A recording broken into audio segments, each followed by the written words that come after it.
Well, welcome to Big Questions, all of those who are live here in the audience and all of you guys at home, wherever you may be. We're so glad that you could join us for part 2 of our Big Questions series.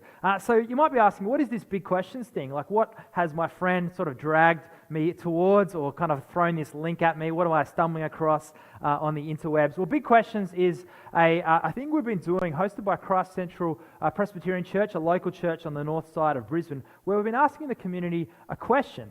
And the question, I think, is particularly relevant in 2020. This question is, how would you fix the world? How would you fix the world? And so we've been surveying our friends, neighbours, colleagues, and asking them this question. And what we've done is taken the top responses and we've tried to address them over the last week or so. And tonight's topic, we're looking at a couple of options, a couple of responses that have come through. We're looking at law and education. Are they part of the problem or solution to the world's problems? And how does religion, in particular, how does the Christian faith kind of speak into this as well? And so I'll invite our guest speaker up in a moment, but I'll just explain how tonight is going to work. So we'll get to know our guest speaker, Professor Nick Aroney, in just a second, and we'll get to know him a little bit, and then he'll speak for 25 minutes or so. And during that time, there'll be an opportunity for you guys to ask questions. There's a Slido link which should pop up on the screen for you guys at home. It's also in the show notes there on YouTube. That link should pop up behind me. So if you'd like to ask a question at any time, you can do that anonymously about the topics law, education, religion, about anything that sort of is mentioned tonight. We'd love to hear these questions, and there'll be a good time, 20 minutes, 25 minutes or so of Q&A afterwards as well.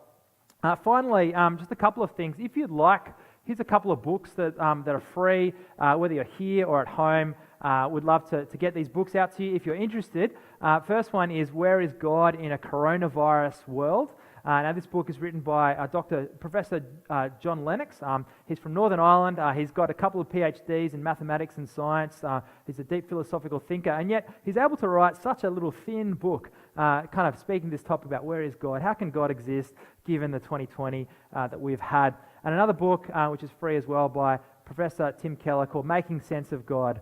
How can, not even so much how can I believe in God, but why should I believe in God, given all the different competing ideologies? Isn't religion on the decline? There's a couple of free books. If you'd like them, there's a link to send your details on the show notes, or come chat to us if you're live at the Hub tonight. But without any further ado, let's make our guest speaker, Professor Nick Aroney, welcome.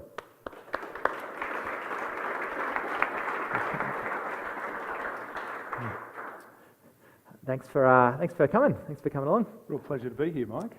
So why don't you just tell us a little bit about yourself? However broad or narrow you like. So just tell us about what you do and kind of your family, that kind of stuff. Sure, Mike. Well, look, I was brought up in Sydney. I moved to Queensland, the great state of Queensland, in about 1988. That makes me pretty old, doesn't it? I think I was about 21 then.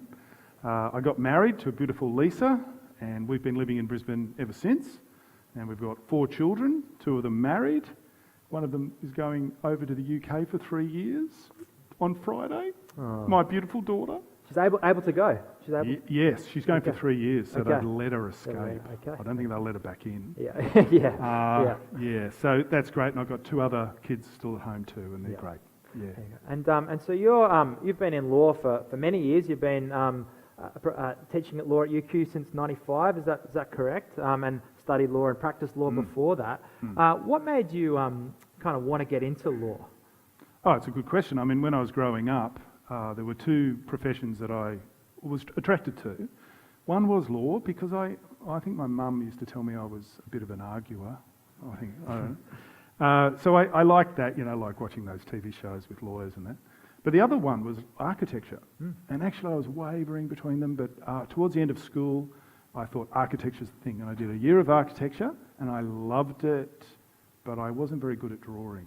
So I discovered that wasn't possibly me, because when I was writing my assignments, we had to do like architecture in society, and I wrote an essay on something really controversial called abortion. And it showed where I was thinking. I was thinking like public policy issues, and it it really came home to me that really I was more drawn to law. So I shifted over to law and did a law degree. Practiced as a lawyer for quite a few years, but I always was interested in more the academic world. I love philosophy, I love theory and history, and an academic life is, well, in some ways it's actually quite a good life. And have a look back. Yeah, and so you're an avid reader. You read lots. You write. You've written over 100 kind of journals or articles, chapters of books. I mean, a whole bunch of aspects of law. Question about books. Imagine you're kind of stuck on a desert island, and for some reason you're allowed 3 books. Which 3 books would you choose? Any genre, fiction, non-fiction. 3 books. What would you choose? Well, one of them definitely would be Augustine's Confessions. I don't know if any of you have read that, but it is profound. Yeah. And Augustine was this guy actually I'm going to talk about tonight. Mm-hmm. And he lived, more than 1,500 years ago. And when he writes, you feel like he's speaking to you across the centuries. Anyway, that's how I feel. I almost feel like he's my spiritual father. I love him. So he'd be on the list. It's really hard to choose what would come next. There are just so many good books that I've read and novels. What would I'm at a loss to say what I'd choose next. I'd have to say the Bible, but I'd like to think that I have it memorised, so I wouldn't need to have it with me.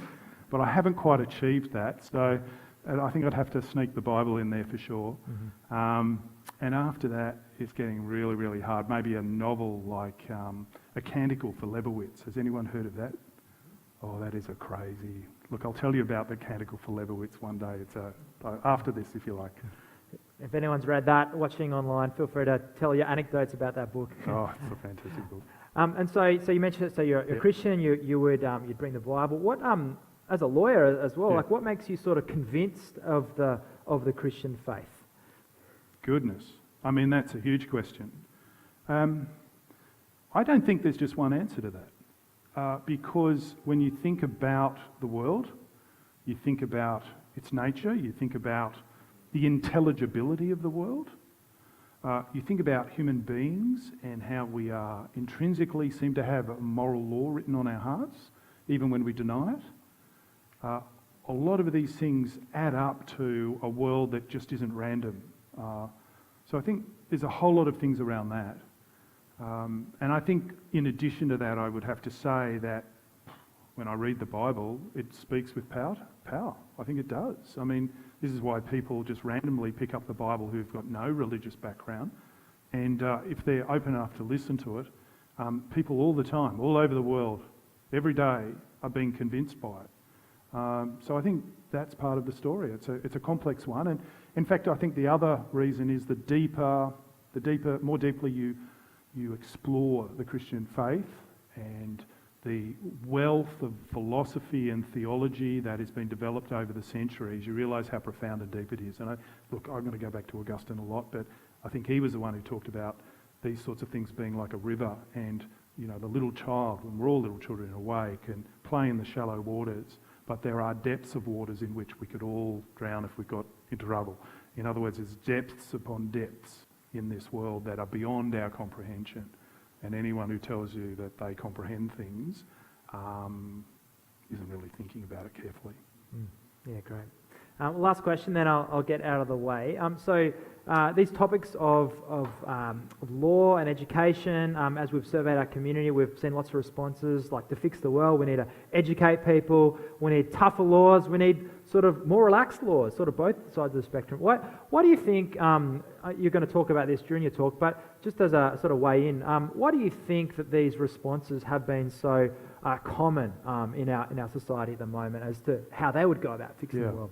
Yeah, look, I think they make sense. I mean, it's not as if it's senseless to say that law might be able to achieve some solutions to problems, and yet, as I'm going to say in my talk tonight, that we recognise that even law doesn't solve all our problems. We sometimes think it sort of deals with the outward issues.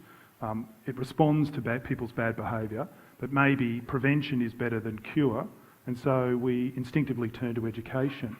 Because we think that maybe education can deal with preventing bad stuff rather than responding to it. But I think what's interesting about it is when we say these things are solutions to our problems, it's got a lot to do with our political imagination. What can we imagine might be the solution to our problems? And it doesn't surprise me that law and education were your top answers. In one sense I feel good about it because it confirms something that I thought was the case when I actually developed a lecture on this topic last year.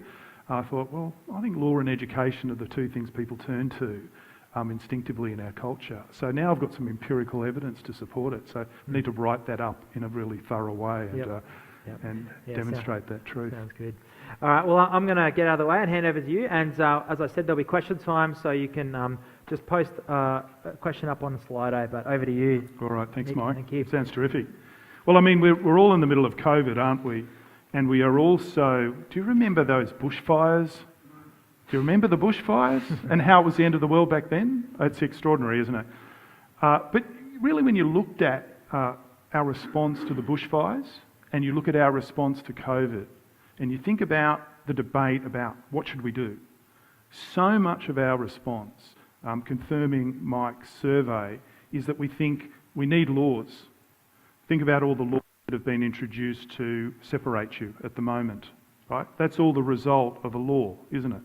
And the idea is that it's going to help us avoid the bad effects of the virus. And to an extent, that makes really good sense, doesn't it? But the other thing is, you probably have noticed, is that when we're thinking about COVID, we're also trying to nut things out, and we recognise that we need to educate people about careful behaviours. So it's not all law, is it? We sort of say, well, learn to sort of sneeze into your elbow or something, or bump elbows. Sorry, maybe I shook hands tonight with a few people, but you know, the sort of like education seems to be a really key way of approaching it. But I think when we examine these questions of law and education, we've got to ask ourselves, what do we mean? And so I want to actually put it to you first as a bit of a thought experiment. Just in your mind, ask yourself, how would I define law? And how would I define education? And if you're online, you might like to type it in and you can have a little discussion and ignore what I'm saying if you like. Very distracting, isn't it? But how would you define law? Think about that for a while. What is law? Do you ever ask that question of yourself? Well, legal philosophers have come up with lots of definitions, but they can be broken down into two basic approaches. Let me explain the first one, because I think it sheds some light on what we mean by law and why we might expect that law could help to create a better society. The first view is that law is essentially a command by a sovereign. And a sovereign is someone who has power to enforce their commands. And so the idea is, and really the COVID rules have been very much like that, their decrees sit like that. And why are we all doing it? Because we recognise the authority of the government. But on this definition and approach to law, the ultimate reason this is law is that when it really comes down to it, to put it a little bit in an edgy way, the police might well walk in this door and double check that we're actually complying. And if we're not, someone could get in serious trouble. So that's a very famous account or theory of law. A very famous American lawyer called Oliver Wendell Holmes Jr. called this, or said that this approach to law amounts to what he called a bad man theory of law. Why did he call it a bad man theory of law? Well, it's the viewpoint about what law is from the perspective of a bad man. And law is what a bad man will do in response to a decree. And what will a bad man do? Obey to the extent the bad man thinks they're going to get caught or they're going to suffer some consequence. But not necessarily anything more than that, because apart from that, the bad man is just going to do what they want to do, what's in their own interests, what reflects their own desires. Now, if that's what law is, law can do significant good. but only in a negative sense, because it can cause a bad person, which actually, when you think about it, is all of us in a sense. It can motivate all of us to not do really bad things. But do you see how it's negative? It doesn't actually turn you into a good person or motivate you to do good things. It just scares you from doing bad things if you're going to get caught. But it will only be effective insofar as we're bad people, to the extent that we think we're going to get caught. And if we can get away with it at that red light at 1 a.m. in the morning, we may well, none of you would, I know, but I think you know what I'm talking about here, about how much we will obey depending on whether we think we'll get caught. Now, if this is what law is, it has an interesting consequence. And that is that if you want to use law to create a good society, what do you have to do to cause bad people to do good? Well, you have to multiply law upon law upon law in excruciating detail, so that all of the possible decisions you might make are controlled by this law. And on top of that, you have to regulate people and supervise people to make sure that they're going to comply, so that they know they'll get caught if they break the rules.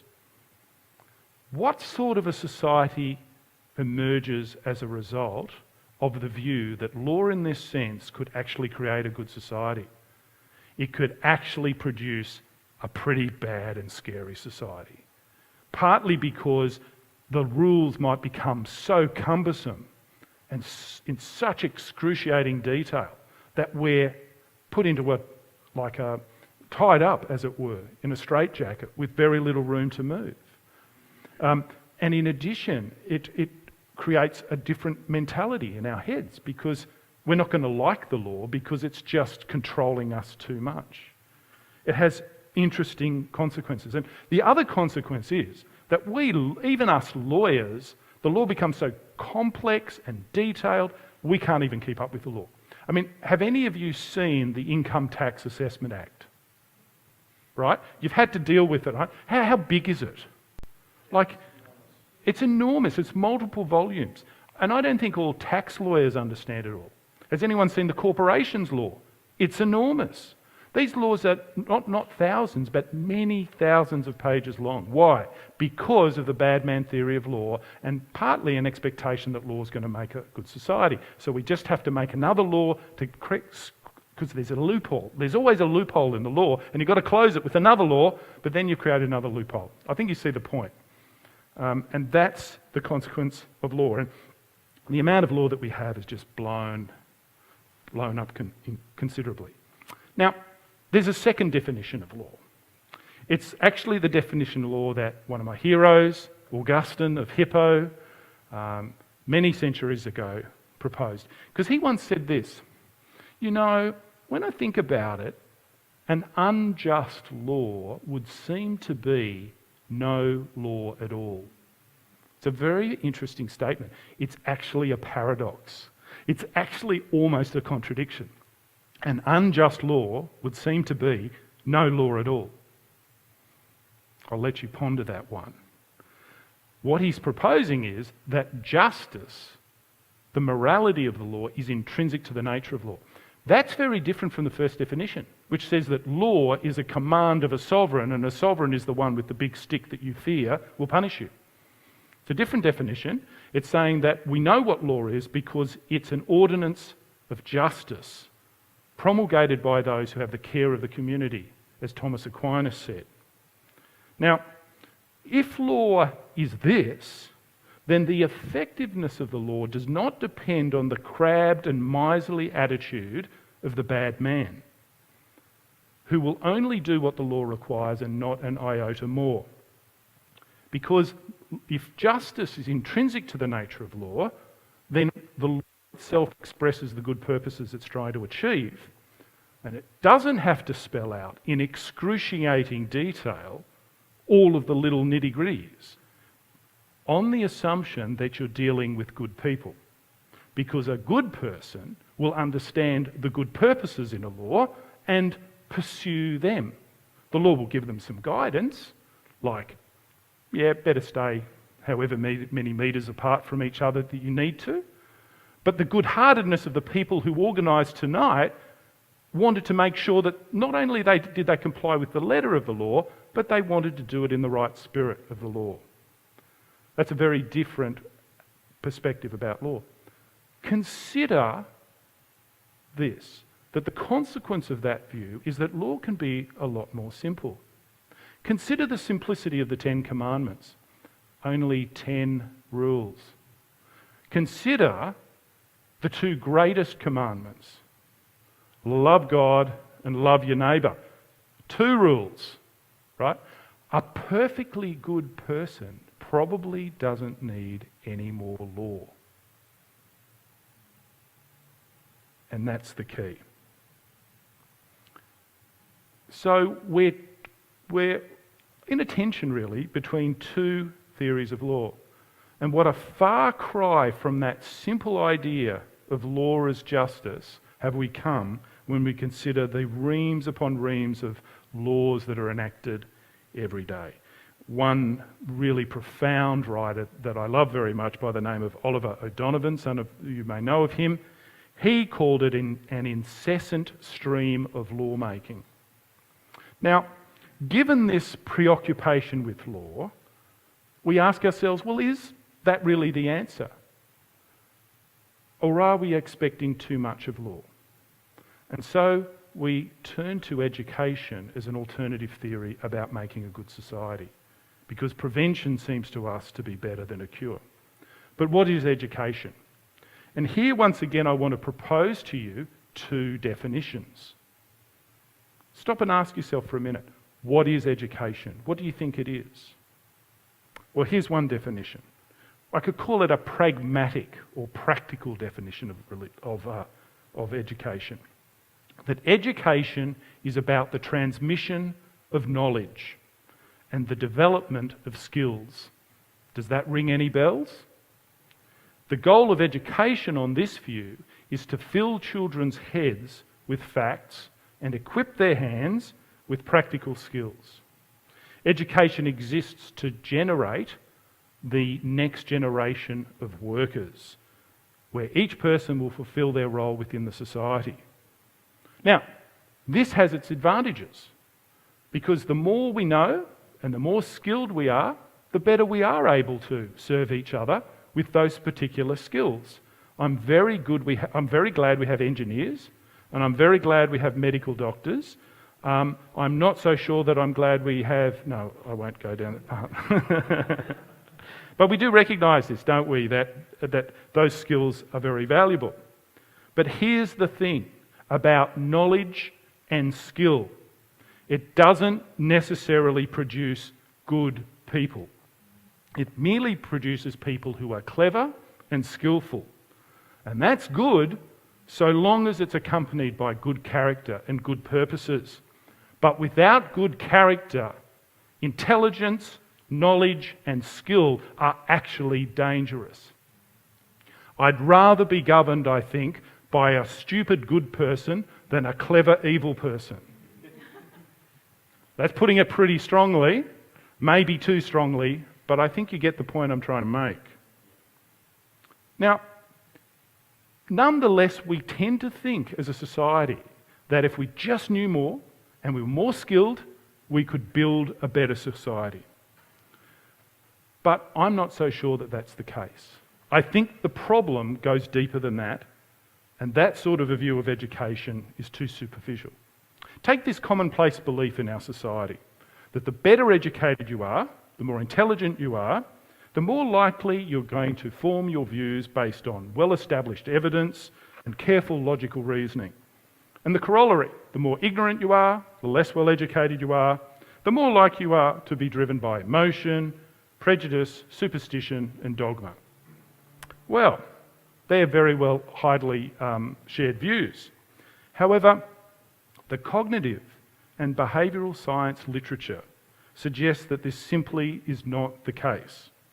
Rather, as one author put it, those who are highly educated, intelligent or rhetorically skilled tend to be significantly less likely than most to revise their beliefs or adjust their positions when confronted with evidence or arguments that contradict their prior beliefs. Swallow that for a bit. This is the result of empirical studies on the behaviour of intelligent people and well-educated people. And it's a curious, even shocking finding. And how could it be so? Well, here's one plausible explanation. Clever, well-educated people are better skilled at responding to uncomfortable facts and challenging arguments. They use their highly refined critical abilities to scrutinise others and their beliefs rather than themselves and their own beliefs. Now, this is something that applies especially to academics like me. Despite all of our critical abilities, it seems that we academics, and the literature seems to suggest this is the case too, we tend to be more ideological, more ideologically rigid, and more ideologically extreme in our beliefs. And in fact, more likely to be prejudiced against other people who do not share our beliefs. That's an empirically supported proposition from the literature. It's not a very flattering self-portrait. How could it be so? Well, perhaps the answer lies in better education. And here lies a second definition of education. And it's an ancient one. Education is not just about knowledge and skills, it's about the inculcation of wisdom and virtue. It's about the formation of good habits. It's about qualities like honesty, integrity, self-discipline, and generosity. It involves the development of intellectual virtues like curiosity, attentiveness, fair-mindedness, humility, imaginativeness, courage and perseverance. A recent report commissioned by the New South Wales Government has underscored the importance of character in education. The report observes that there's been a decline in institutions in our society that support the development of good character in our young people. And in this context, many submissions to this inquiry urge the government to consider ways to develop good character in our students. They spoke of their mindsets, their values, their attitudes, and their dispositions, and that these are the important outcomes of education. And I believe that this is a very good thing. But when I read the submissions closely, I noticed the language they used. The key attributes they said we need to instill in our students are more knowledge and deeper understanding and greater discernment. Think about that. They still were thinking the key was more knowledge. But is that quite right? An ancient philosopher by the name of Plato, you may have heard of him, taught that that's not quite right. That true education requires a conversion of the soul. But in what does this conversion of the soul consist? For Plato and his teacher Socrates, it involves an illumination of the soul. Because for them, knowledge is the solution to our problems. Because our essential problem for them is ignorance. They believe that no one ignorantly does what is evil. Evil occurs because people are ignorant of what is good and pursue that which is evil, mistaking it for what is good. And so for them, the remedy lies in more knowledge. And I think a lot of modern education is premised on this idea. We think that if we give children more knowledge and better understanding, they will take what is good and pursue it. But is this true to reality? Think again of that class of people who are the most educated in our society.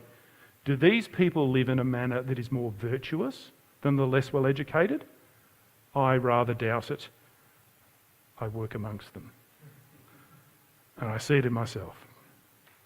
Indeed, it's quite possible that these people are more inclined to overestimate their virtues and underestimate their vices. And why might this be so? I come back to Augustine of Hippo. He had a word for it.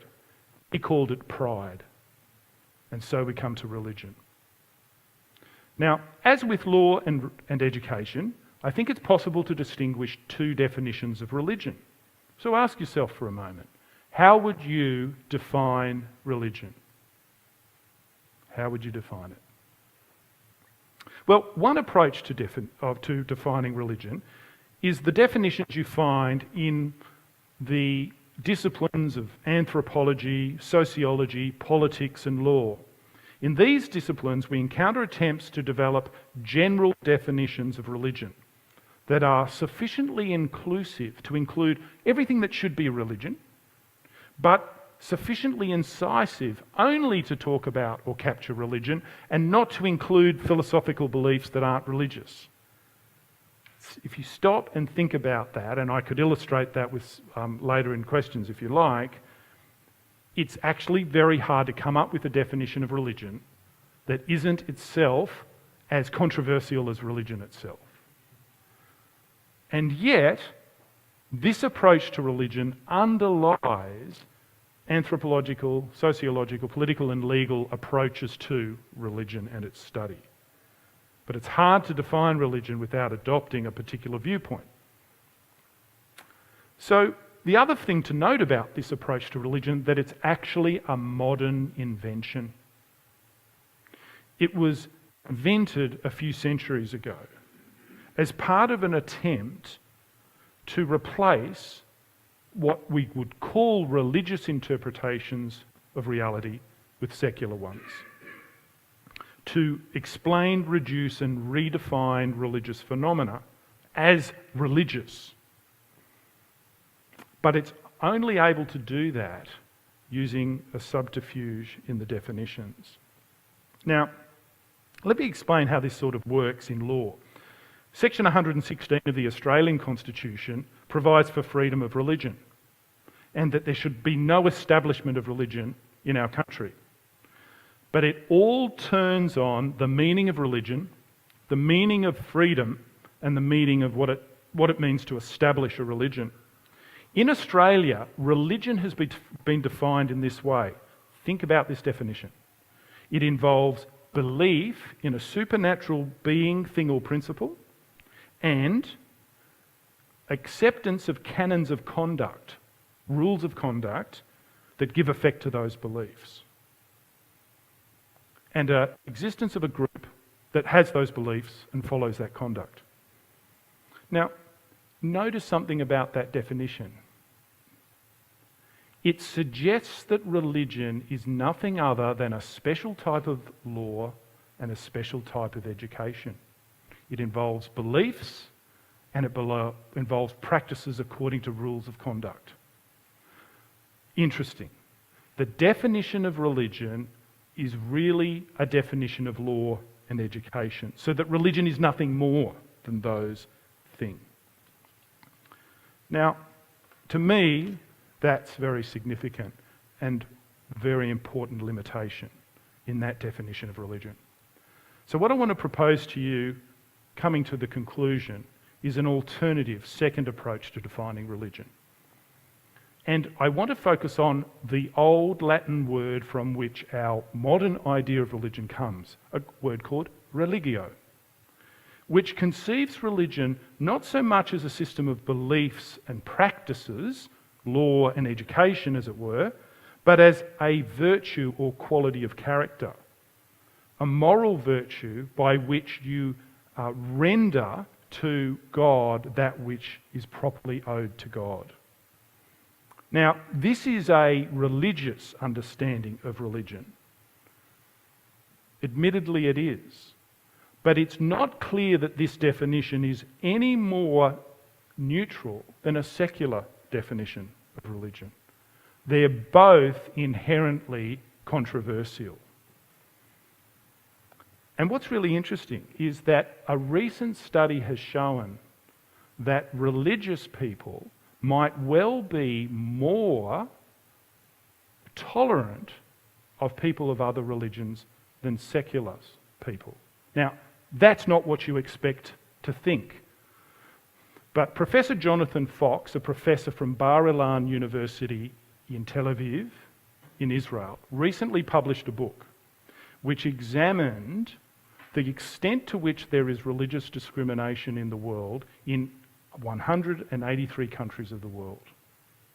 And one of the startling conclusions he came to was this, that when very carefully analysed, the Western secular countries of the world, like Australia, actually engage in more religious discrimination than numerous Christian majority but not Western and not secular countries of South America, Asia and Africa. Yet we Westerners think we are the paragons of tolerance towards religion. Fascinating and challenging and profound book. Now, understanding religion as religio, as a virtue, brings it into conversation with approaches to education that are interested in creating or inculcating good character. Socrates and Plato, as I said, recognise that the development of good character requires a conversion of the soul. But they thought our inherent and underlying problem was a deficiency of mind, not a defect of will. Augustine begged to differ. He believed that true religio requires a conversion of the soul that goes further than anything Socrates or Plato imagined. Because in his proposition was this: the human soul is not naturally moved towards the good. The fundamental problem that we have in our society is a problem that we have, each one of us. It's not a deficiency of our minds or our intellects, it's a defect of our wills. We have an inclination, if you really examine yourself, to self-justification and a tendency to judge others more harshly than we judge ourselves. Augustine believed that human pride is the root of all our problems, and that humility must be the first and essential step towards our moral improvement. He offered a striking image. This is why he's such a wonderful writer.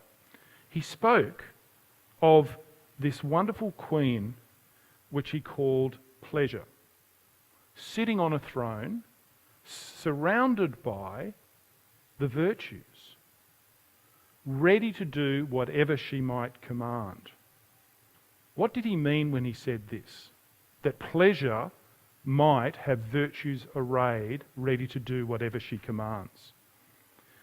His point was this, that if we really examine our motives deeply, we can often adopt virtuous practices, but not out of the goodness of our hearts, and not even for the good of other people necessarily, but only as means of bolstering our pride.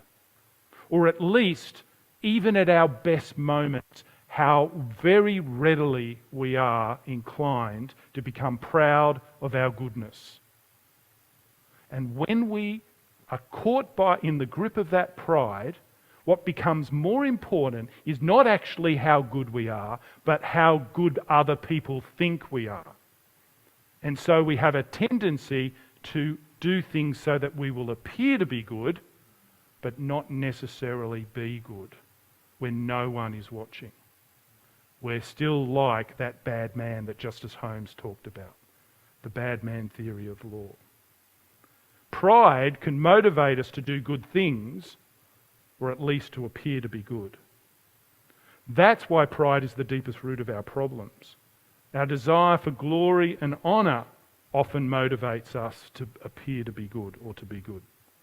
This is a disturbing teaching, but I propose to you that it's the teaching of religion or religio properly and best understood. And religion in this sense goes further than education because it forces us to ask deep questions about our motives. It forces us to self-examination, and it challenges us to confess and repent. Not just about our outward actions that people catch us out on, but to repent of our darkest inward thoughts and desires. And it sets before us a model not of self-justification and rationalisation and pointing the finger at other people's bad behaviour, but of candid acknowledgement of our own failures. And it presses us to admit that we're in need of forgiveness and that we need to forgive each other. And so on this account, religion is more than mere education, and it is much more than mere law. Education without religion can only inform the mind and train the hand. It cannot convert the soul. Law without religion can only require outward conformity and punish when there's disobedience or when people get caught. It cannot redirect the heart. Law and education therefore need to leave room for religion so that religion can do what it alone is capable of doing, softening the heart and redirecting the will. An education system that recognises this will leave room for religion. A legal system that recognises this will leave room for religion. The 5th century desert father and Coptic monk, the Abba Poem, put it best when he said this, and I quote, "It is more important that a teacher be an example to his students than merely to instruct them with words and exercises. Be their example," he said, "not their legislator." And it seems to me that that is a profound truth that applies to us all. Thank you.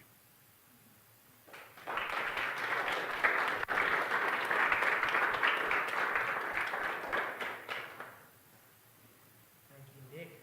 We'll have some questions now. Just you've been on your feet for a while, so let's Thank you. let's get comfy. We'll just take these away. Ben, if you want to just take them away as well. So over to you guys now. There's been a bunch of questions that have come up through Slido, so feel free to keep asking those ones through. But let's just get to it, and we'll kind of see how many we can get, and we'll finish by 8:45, if not before. So, all right. Where do we start? Firstly, let's talk about law for a sec. Are there things that we in Australia can learn from other legal systems around the world that allow for human flourishing? I think there definitely is. It's one of the things that I do all the time. I'm very interested in comparative law and comparative constitutional law. I actually happen to be a constitutional law person. And so I find it fascinating to look at other countries and other constitutions. And you might not have expected me to say this, but I've got a lot of respect for those systems as well. In fact, often I think living in a Western country, we have a tendency to think that we have the solutions to the world's problems and the problems of other countries. I'm often more interested to understand how the people of a particular community are managing themselves rather than to think that I have a better solution, particularly because what we tend to export as Western countries is the law that I was talking about tonight and the education that I was talking tonight. And I mean, they're good things. I'm not saying they don't help to encourage human flourishing. But my point is tonight that that's not everything. And if they try to take over and do what only religion can do, they can actually be counterproductive. Next question. So history always repeats itself and it seems inevitable. Is there a way to break this cycle, or are humans powerless to stop this because of an inherent evil? Oh, that's a really hard question. I'm not sure. I'm not sure why. Why am I not sure? Well, I mean, you can certainly see us going through cycles. You think of even your own behaviour as a person. You know, how many times are you actually stuck in a rut and you're just repeating the same thing? And I think we as societies have a tendency to do that as well. I mean, we can also get too hard on ourselves. I've been pretty hard on us, haven't I, tonight? But look, it is the case that people live longer today than they did 20, 30, 50, 100 years ago. We live longer lives. Why is that so? And I mean, that's something that's not just for us Westerners. It's something that's happened across the whole world. So even the most poverty-stricken countries have generally experienced increases in longevity. So maybe sometimes things can get a little bit better, but the interesting and important question is, well, what makes them get better? So maybe, in some ways, good education, good medical care has helped us to live longer lives and fight sickness and disease. But here's the question, why do we do it? What motivates us to do it? And what motivates us to take it to other people, not for our own benefit, but for them? And so I think that to the extent that we can be motivated by what I was talking about tonight, we can help to make the world just a little bit better. I mean, it really is a good thing that people, don't die of terrible sicknesses and live longer and healthier lives. Well, turning over to education, is quality education in a secular society, is that still insufficient if it includes earnest, in-depth consideration of experience, experience and consequence, good and bad? So I'll say that again. Is quality education in a secular society still insufficient if it includes earnest, in-depth consideration of experience and consequence, good and bad? Oh, it depends what you mean by that, but I think on a certain definition, it would be really good if education did that. I'd wonder whether it was secular if it really did that. I'd like to have a conversation with somebody who asked that question and just see what they mean by that. Because in a sense, that earnest, deep introspection could well lead to conclusions that look a lot more religious than secular, as I would understand them. Because we might find that when we ask those deep questions, we realise that there's actually something not quite right about us. And we might even realise that we're not even sure whether we have the ability to fix ourselves. And if we're in that sort of a condition and we're not able to fix ourselves, where does that lead in terms of how we're going to improve things? And we might just find that it leads to a pathway to a religious answer to those questions. Let's turn to law and politics, and we often depend on politicians to fix the world. Why do you think so many of our politicians on both sides are lawyers? Because we're taking over the world. Okay. Yeah. Yeah, I mean, we are. It's true. I'm very conscious that we are training a generation of lawyers in our law school that become the elite of our society. I think lawyers are somewhat inclined to be drawn to politics, or at least some lawyers are, or people who want to pursue a political career get drawn to law as a fundamental set of training and teaching and understanding that can equip you to be a politician. Because after all, the hard work of parliaments is essentially to make laws and to implement laws or to administer them. And so being a lawyer gives you an ability to do that with perhaps technical skill, the sort of skill I was talking about tonight, which is a good thing as long as it's directed to good ends and good purposes. So let's turn to religion for a moment. It is claimed that religion is responsible for so much trouble in history. So why should we make room for it? Good question.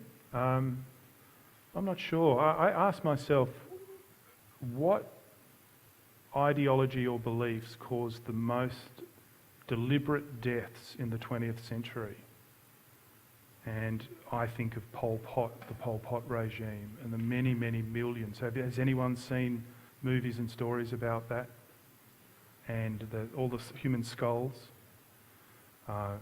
Many of you would know about Stalin's Russia or Mao's China, and the many, many, many millions that were systematically killed.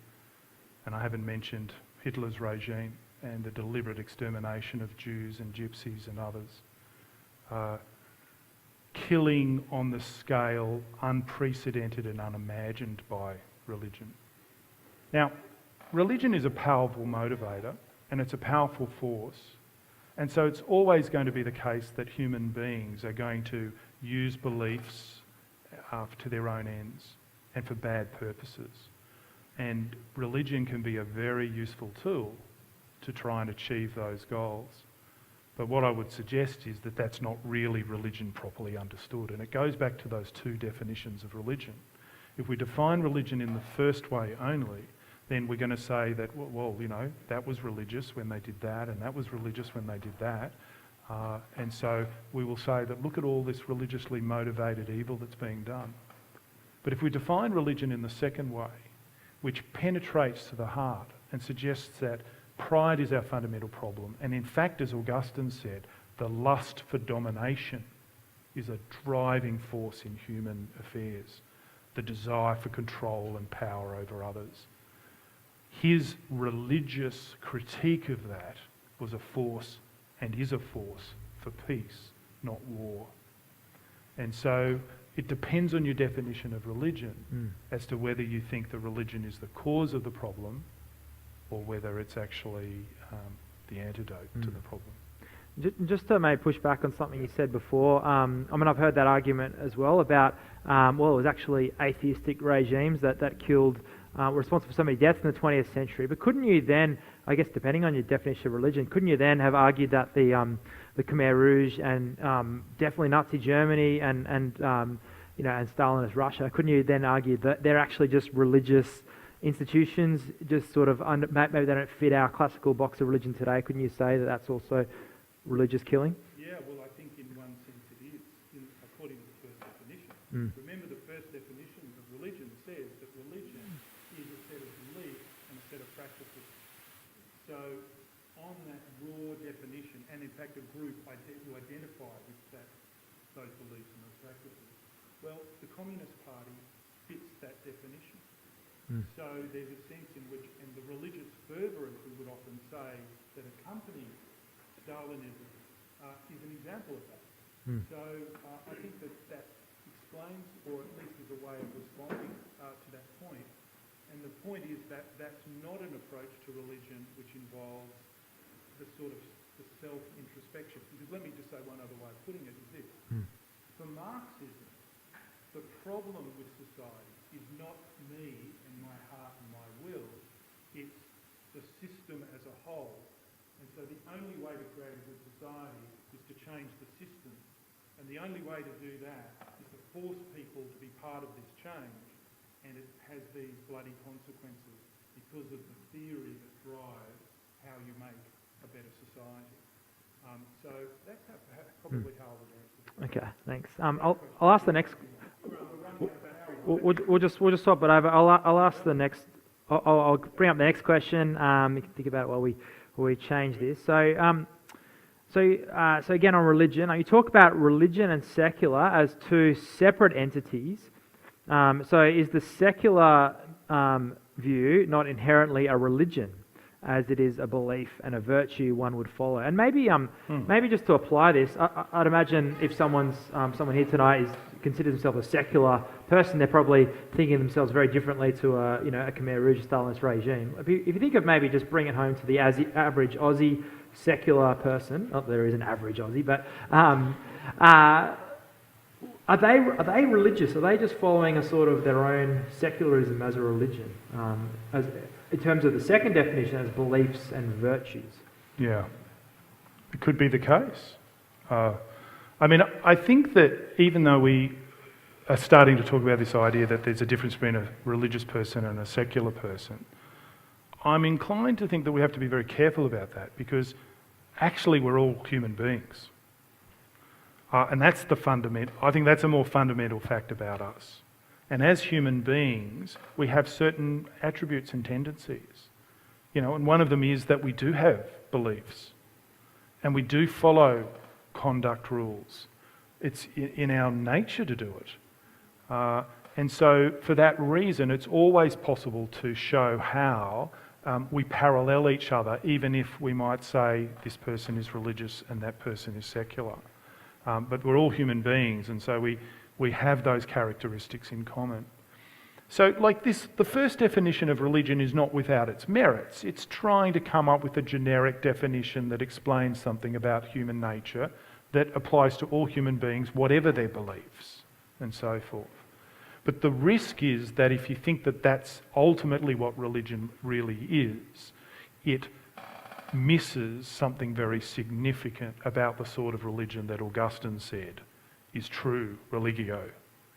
And so I think they're the sort of things I'm just suggesting people give some thought to.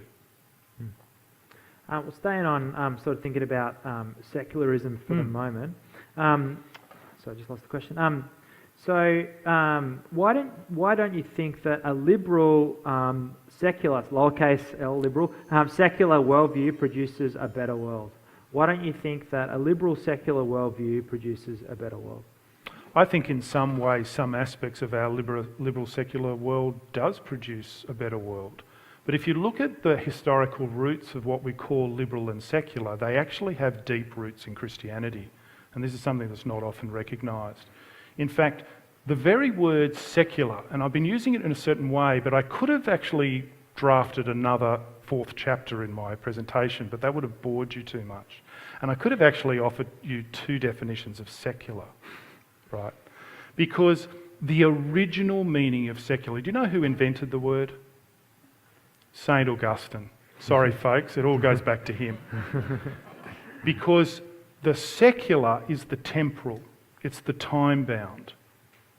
And to think that that is something that exists is something that Augustine realised because he was the first person to philosophically ask questions about the nature of time and of history and of memory.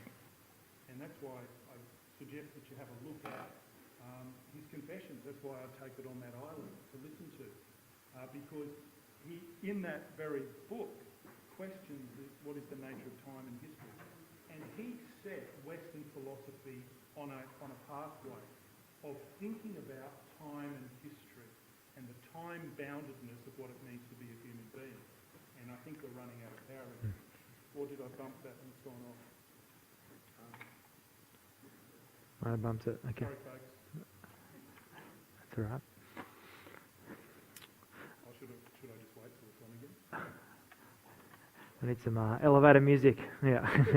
Yeah. It's like in the Blues Brothers. Has anyone seen Yeah. that when they're in the elevator All just right. waiting? All right, we should be good now. We're Let's good? Go, yeah. Okay. Yeah, so keep going. Yeah. So he invented the idea of the secular, and I don't think we would have modern secularism if it hadn't been for Augustine. See, the modern secular has some truths in it, but they're truths that Augustine set us off thinking about because he actually thought about what is the difference between eternity and time. And without that, people didn't really think about things in that way. And so I would say that one of the things that's really worth doing if you want to understand these things deeply is ask, where did that idea come from? And unavoidably, almost everything we hold dear in our Western civilization that is good in it has its roots in something that Christianity contributed to us. Now, I say that carefully, and I want to say, though, that Plato and Aristotle and Socrates also did contribute to our culture, and I would say not altogether badly in a certain sense. I'm not the sort of person that says, don't read them. They're wonderful writers. They're profound writers. They were very deep philosophical writers. But read them, and then read Augustine's reflection on their thinking. And I think you'll understand a lot about the trajectory of what we hold dear today as inheritors of so much of the ideas that those people developed 2,000 years ago or thereabouts. So you mentioned all these studies that you mentioned make it clear that the biggest problem is an issue of the human will. Why aren't there more academics who are Christian/religious? Why aren't there more academics? There actually are quite a lot. It's not as if that's not the case. In fact, very interestingly, at least in my field, which is law, I remember when I first started studying law in the 1980s, I sort of was curious to understand, I was a Christian, so I wanted to understand what law is and what difference does Christianity make to it. And I used to scour the journals and look for books on this, and I found some books. And I read them and they were helpful, but they seemed some of them a bit shallow, and not all of them were grappling with the issues that I was facing at uni. But I did come across some that were pretty well able to deal with those issues. I could tell people later, if you want to ask me them, I can give you a bibliography of them. In fact, and what's really fascinating is that was back in the 1980s.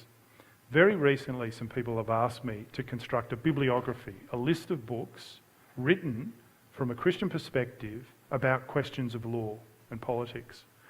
And I just went through my EndNote program and went through and, it's pages and pages and pages long of books. There has been a renaissance of Christian scholarship in this field. There are many, many Christians in my field. There are many, many Christians in the fields of physics and other sciences as well. It's not a place where there aren't Christians at all. It's just simply not true. Yeah. A few more questions, maybe time for 3 or 4 more. But you've talked about religion under 2 definitions, and you talked about Christianity. Does it matter which religion you kind of believe and adhere to, as long as it sort of fits under the second definition, or is there something particular about Christianity? Yeah. Look, I think that's where it's really important to look really closely at the religions and to investigate them. I mean, they all reflect something about human nature that, depending on your definition, we're all in a sense religious, aren't we? Even like a Marxist is religious in a certain sense. But then the question comes down to, well, does religion tell me deal with my deepest problems or not? The question is, does the religion that I adopt tell me that ultimately I'm able to save myself? Or is it the case that I'm not actually able to save myself? And when I reflect on these things, and I have read the works of a lot of the other religions, I find in Christianity an answer that I think is truer to the reality of the human psyche and the human will and the human soul. That it's try as hard as I might to be a good person, I don't find in myself the ability to do that. And that means I need someone greater than me to save me from myself. And I believe that that's what's especially distinctive about Christianity. Other religions are more or less close to that to an extent in recognising our own inabilities and our need for a divine saviour. But Christianity, in a very unique way, brings that home, to my mind, at the deepest level, because it tells us that the God who made us became a human being, lived on this earth, showed us how to live a perfect life by his own power and not ours. And what did we do to him? We showed what was really in our hearts, because when confronted with a truly good person, we found that we actually were inclined not to like them so much at all, and we crucified him. But the wonderful news of that Easter morning is that he rose from the dead. And that's the confronting fact of Christianity that challenges us all. Something amazing, something beyond us, something that does mean and call for faith on our part, but something that I find really plausible to believe for I don't know how many reasons. It's so hard to name them. And a related question to something you said about morality and the heart. Is it possible to define moral values, that is, the principle distinguish between right and wrong, without Christianity? Good question. I think that all human beings know in their heart of hearts what is right and wrong. But all human beings have a tendency to suppress that when it becomes uncomfortable and exposes something about themselves they don't want to face. And so we are very good at knowing what's right and wrong when we see someone else do something wrong. But I think we're a lot weaker at identifying in ourselves our own personal failings. And so I think I think my answer to that is that we do know. But the question is whether we're prepared to face up to that truth. One of my favourite authors, this might shock you, is a fellow called Jacques Derrida. Does anyone know Jacques Derrida? French deconstructionist philosopher of a kind. And I mean, he understood this very deeply. He said that all Western philosophy is logocentric. What did he mean by that? He said that ever since Plato and Augustine, our Western psyches have understood and assumed that when we use words, they have the capacity to interpret and understand things. We think that words have real power over things. Logos is the Greek word for word. And we're logocentric in our philosophy because we think we can depend on words to describe the world, to understand the world, to manipulate the world, and to communicate with one another. And he said this is all because of Augustine. And he said, he writes in a way that suggests he doesn't agree with that. And he says we must escape this logocentrism. He was trying to think through what it would mean to deny that logos, that word that the Christian Bible tells us was the way in which the world was made. And that's why words have power over reality. And so his whole philosophy was called deconstruction. And so when you read him, I find he's really eloquent. Writes in French and he's translated beautifully even into English and writes sometimes just rawly in English. And he always writes off the edge of the page. He deliberately breaches rules of grammar and logic from time to time and uses words inconsistently to make a point. He's trying to break free of logocentrism. And how do you communicate the destruction of logocentrism? How do you? He recognised he couldn't.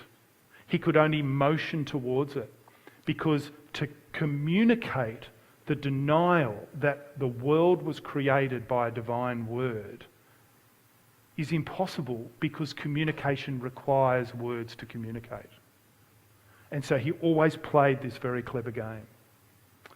And behind that all is a questioning of justice and goodness and rightness as well.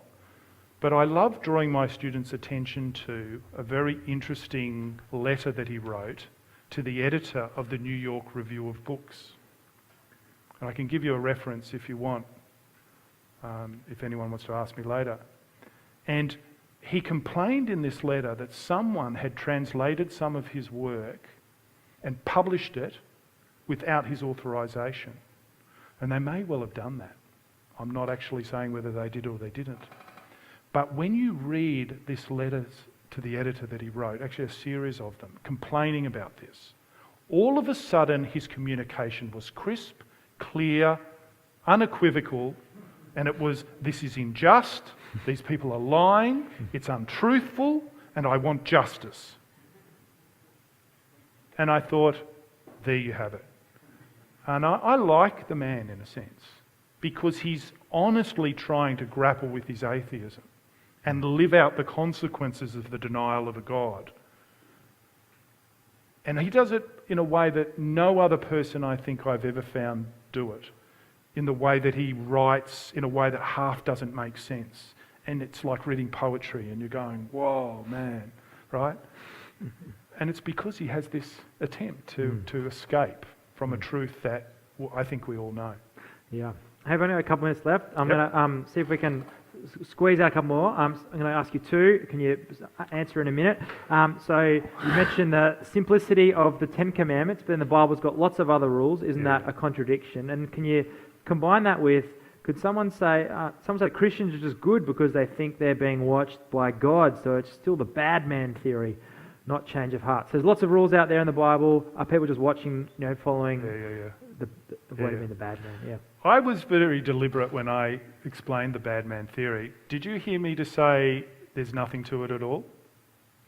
There's actually something to it, right? I think we are all in some senses bad. And I mean, I think that's the fundamental truth about us.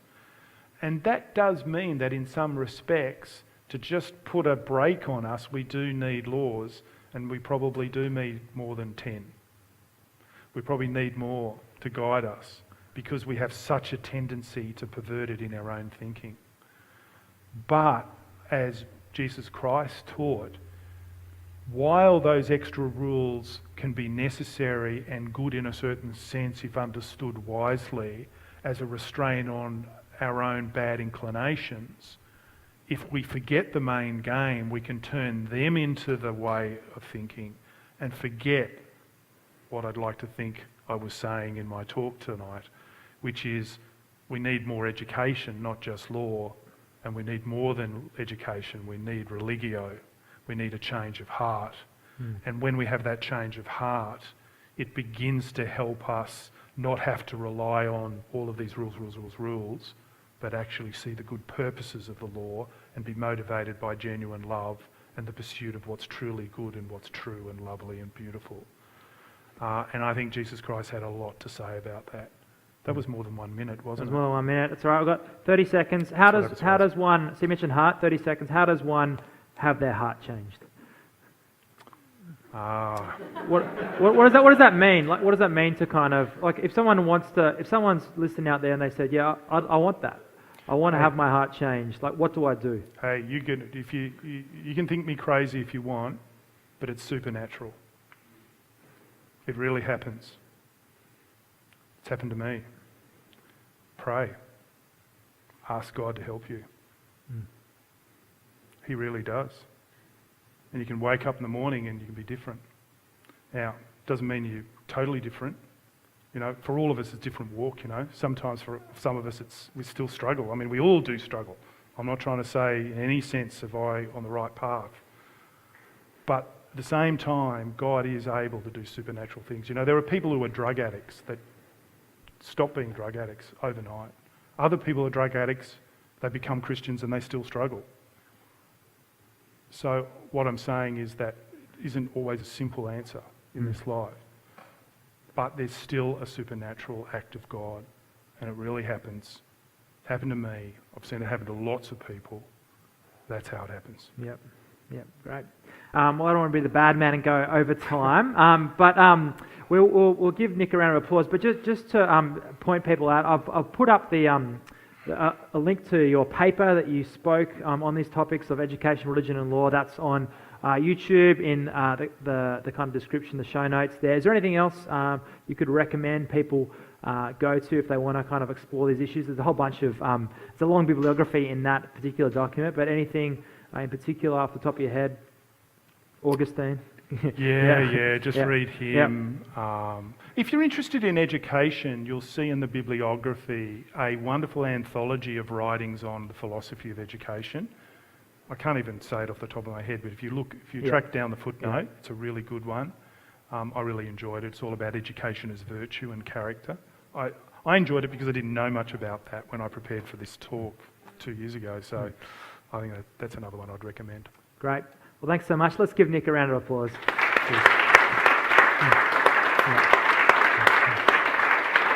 Well, thanks for coming. Thanks for joining us here and wherever you are around the world, perhaps even. And there's, if you'd like to find out more information, there's a link on that on the YouTube page as well. We'd love to get in touch with you, chat with you virtually, or shout you a coffee or a drink and chat more about these things. But thanks for joining us. Subscribe to our channel. You'll find more information about what we're coming up, what we're doing in the future as well. See you guys. Thank you. Thank